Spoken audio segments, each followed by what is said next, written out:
حلقة جديدة من برنامج حوارات في القضايا الدولية في الصباح الديجيتال، نخصصوها الأسبوع هذا لزلزال الانتخابي اللي وقع في أوروبا. الفوز المفاجئ والمتوقع حسب البعض لأقصى اليمين أو لليمين المتطرف في الانتخابات الأوروبية. صحيح الانتخابات هذه مش انتخابات وطنية، لكن كان فيها رسائل سياسية بالجملة. ماناش باش ناخذ كل الملفات، باش ناخذ 3 أبعاد في هذه الانتخابات.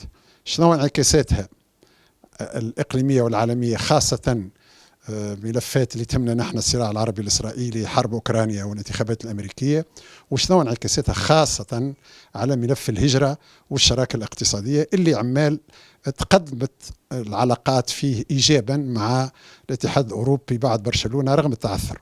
لمناقشة هذا الملف معنا اليوم في الاستوديو سعادة السفير محمد الحصايري، المدير العام السابق في وزارة الخارجية والخبير في معهد الدراسات الاستراتيجية في الرئاسة حاليا، وهو له خبرة طويلة في الخارجية وفي العلاقات الدولية.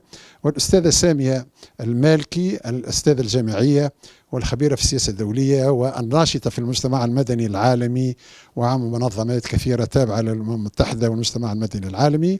وسيكون معنا عبر الواتساب من ألمانيا الخبير التونسي المغاربي الألماني منصف السليمي، الإعلامي ورئيس المركز الألماني للحوار الألماني المغاربي والناشط المعروف في المجتمع المدني. نبدأ معك سعادة السفير، كيف تنظر إلى هذا الزلزال فيما يخصهم هم وفيما يخص انعكاساته علينا نحن؟